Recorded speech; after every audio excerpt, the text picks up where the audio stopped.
Assalamualaikum warahmatullahi wabarakatuh. Alhamdulillahirabbil alamin wassalatu wassalamu ala asrofil anbiya'i wal mursalin wa ala alihi washabihi rasulillahi ajmain. Allahumma sholli ala sayyidina Muhammad wa ala ali sayyidina Muhammad. Yang saya hormati dewan juri yang arif dan bijaksana, teman-teman finalis KTIK dan para hadirin yang berbahagia. Baiklah, pada kesempatan kali ini izinkan saya dari KTIK 016 memaparkan makalah yang berjudul Budidaya Ikan Sistem Bioflok sebagai Usaha Alternatif Pemberdayaan Ekonomi Umat. Yang sudah kita ketahui sekarang kondisi perekonomian dunia saat ini sedang keadaan tidak stabil. Hal ini ditandai dengan adanya proyeksi pertumbuhan ekonomi dunia di angka 3,2% di tahun ini. Namun di tahun yang akan datang akan menjadi 2,7%. Nah, kondisi Indonesia sendiri mengalami proyeksi yang relatif membaik di angka 5,3% di tahun ini, dan di tahun yang mendatang akan menjadi 5,0%. Ini termasuk masih angka yang relatif membaik dari data by World Economic Outlook IMF. Namun yang masih menjadi permasalahan besar saat ini adalah tingginya angka kemiskinan dan pengangguran yang ada di Indonesia.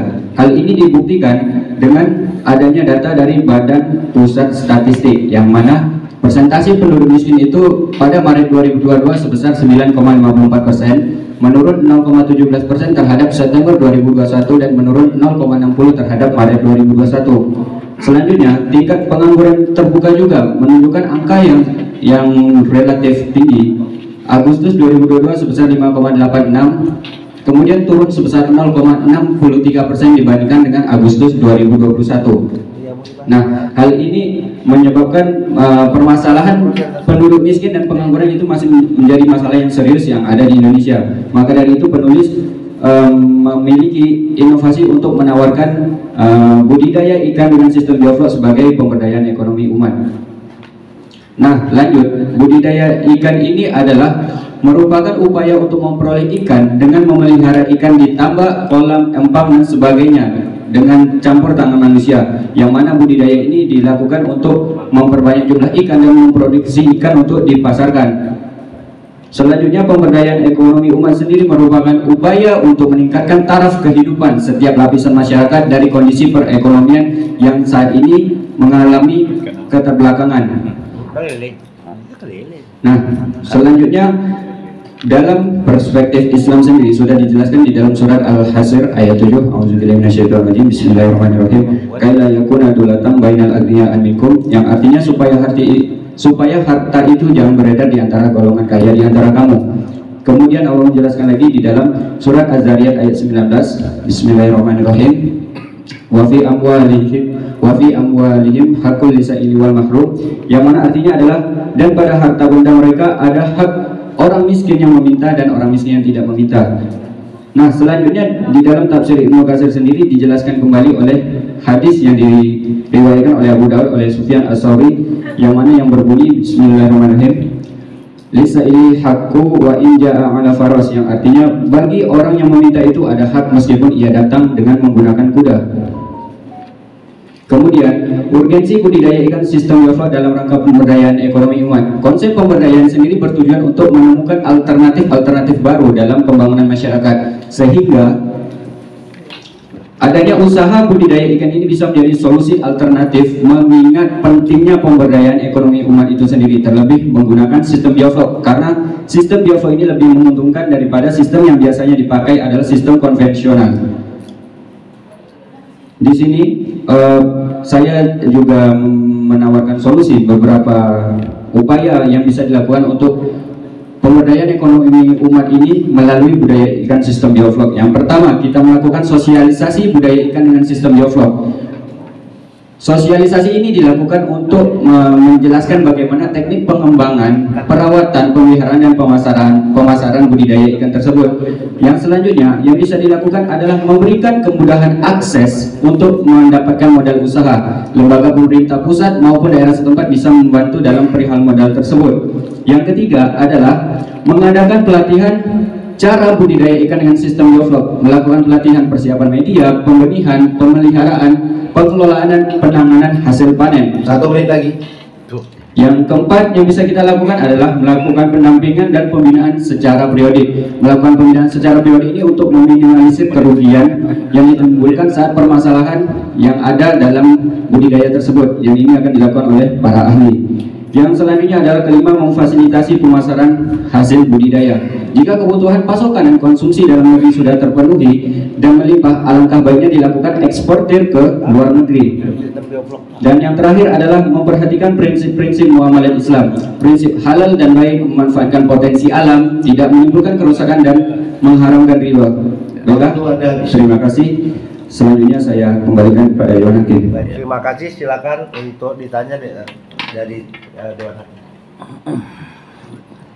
Baik, saya langsung saja Profesor. Jadi kalau saya sendiri juri, ya, jadi juri Dewan Hakim, ini mungkin kualifikasi pun tak masuk nih.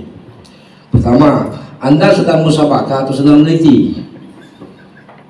Nah, Anda sekarang sedang apa nih? Musabakah. Judul kita apa? KTIQ. Apa artinya? Karya tulis ilmiah Quran. Nah, karya tulis ilmiah Al-Quran. Ada tak ilmiahnya dalam penulisan Anda nih? Ilmiahnya bagaimana kita memasukkan antara kaitan Al-Quran dengan permasalahan yang ada sekarang ini. Memasukkan Al-Quran dengan konsep Al-Quran itu sudah ada, tapi dengan permasalahan ini berarti Al-Quran itu sudah menjawab, cuma kita mencari tahu bagaimana caranya. Begitu? Ya. Itu ya penulisan ilmiah? Menurut saya. Menurut Anda itu ilmiah? Oke, baik. Sebuah penelitian itu paling baik itu adalah div and narrow.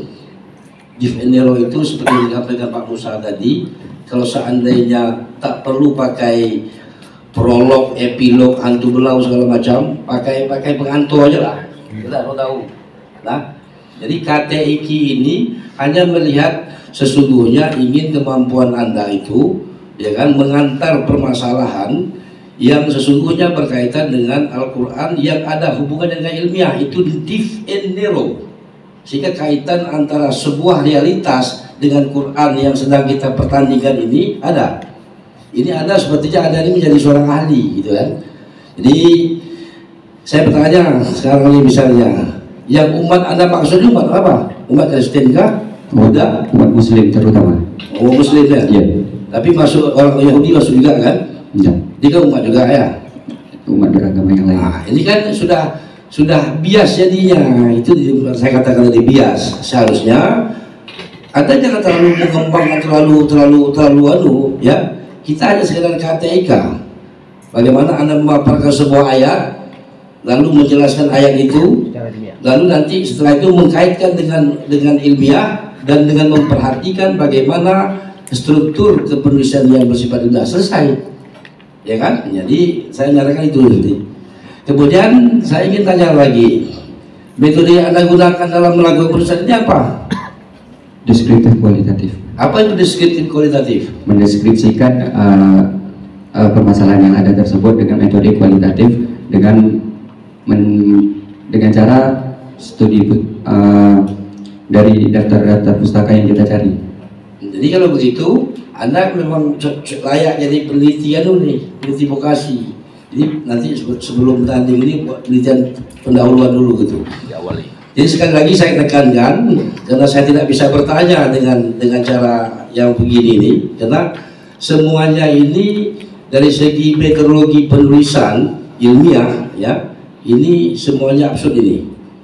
Pertama, upaya pemberdayaan ekonomi umat. Upaya pemberdayaan itu masih sifatnya umum. Ekonomi umat itu yang Anda maksud itu apa gitu loh, ya kan? Budidaya ikan itu juga masih umum. Ya, umum semua ini. Ini belum ada merujuk kepada sesuatu yang sifatnya anu. Kemudian sedari tadi saya lihat kok ekonomi semua ini, tak ada yang lain kayaknya. Temanya memang itu. Oh, memang itu temanya. Ya kalau itu aja lah. Terima kasih aja lah. Saya akan sampai situ aja lah. Pak. Pak, terima kasih atas Saya minta jawab dia aja ya. Tema itu udah lagi aja. Ya, kalau nulis zakat, infak, sedekah itu tema jadul. Jadul ya. Makanya perlu sesuatu yang baru. Saya wilayah ayat ya.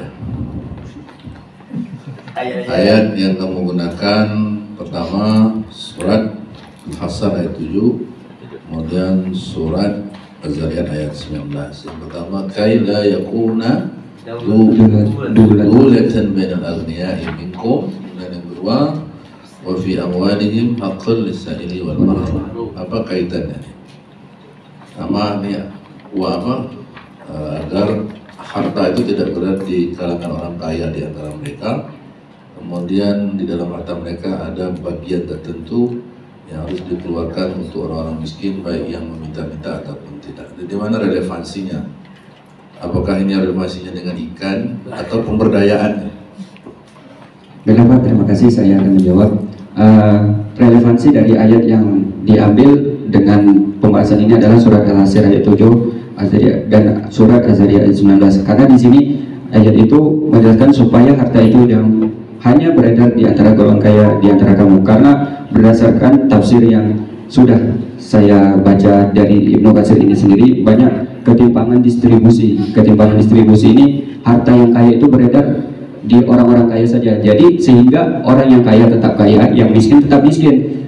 Padahal permasalahan yang sekarang ada itu adalah angka kemiskinan dan pengangguran itu masih tinggi. Jadi seharusnya harta itu distribusikan ke orang yang ada haknya, yang mempunyai hak. Makanya ada surat Az-Zariyat ayat 19, dan pada harta benda mereka ada hak orang miskin yang meminta dan orang miskin yang tidak meminta. Berarti kalau begitu dalam pendistribusian itulah dimaknai proses pemberdayaan.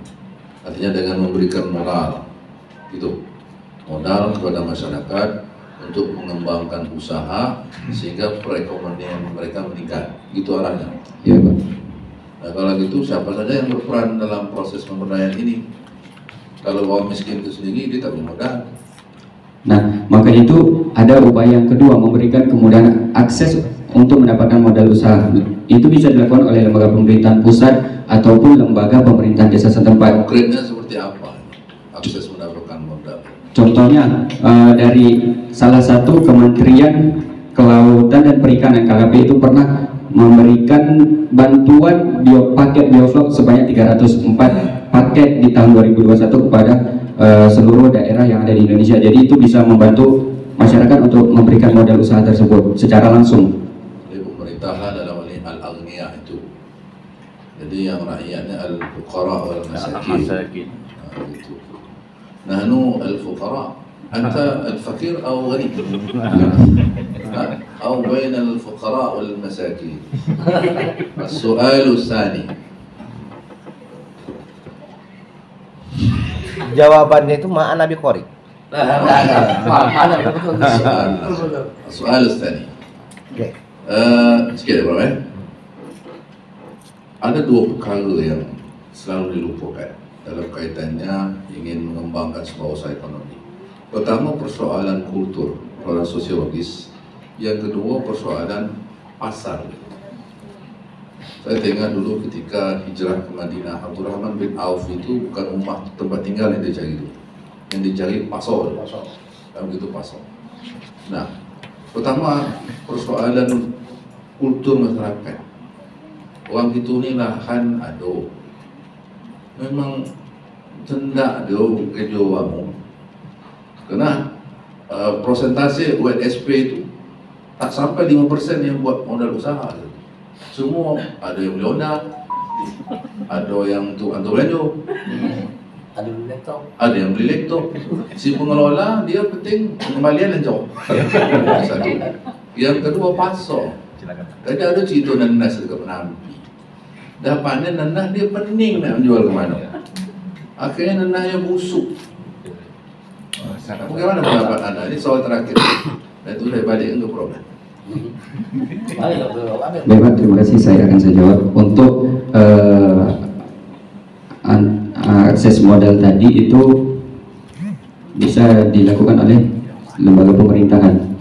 Jadi untuk pemasaran sendiri, pemasaran itu contohnya tadi kalau misalnya nanas dari Penampi itu. Nah, kalau di saya sendiri di sini kebutuhan pasokan konsumsi di dalam negeri sudah terpenuhi dan melimpah, alangkah baiknya dilakukan eksportir ke luar negeri. Karena permintaan dari Uni Eropa dan Timur Tengah itu ada. Jadi sehingga ketika di dalam negeri sudah terpenuhi semua, akan terjadi kelebihan ikan. Apakah ikan itu kita buang?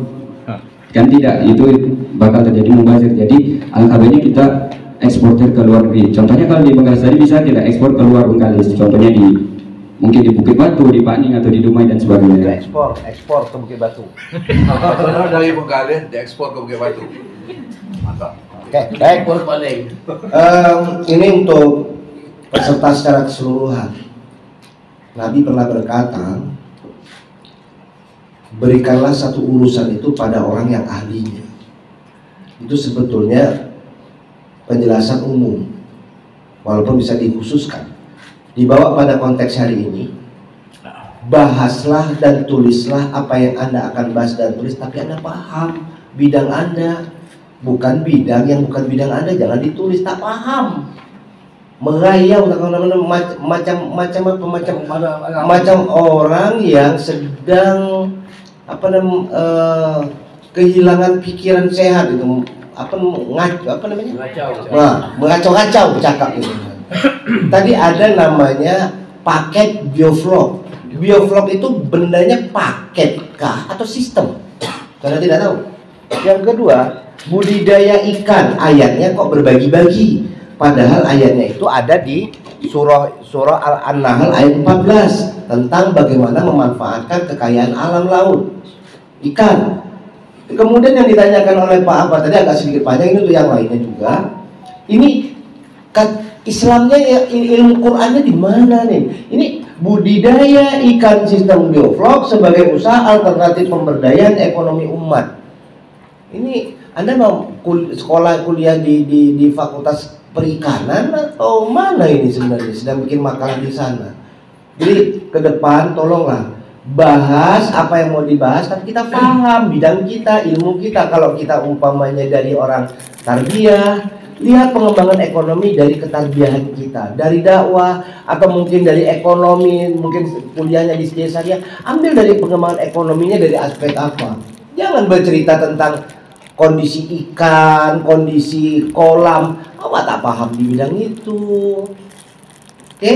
Jadi macam orang ngigau gitu ya. Oke? Ke depan jangan seperti itu. Tutup. Oke, baiklah, sekian, terima kasih pemaparan saya hari ini. Saya akhiri dengan wallahul muwaffiq ila aqwamit thoriq. Wassalamualaikum warahmatullahi wabarakatuh. Assalamualaikum warahmatullahi wabarakatuh. Kita berikan close untuk peserta tampil 5 undian 16. Selanjutnya kami panggil peserta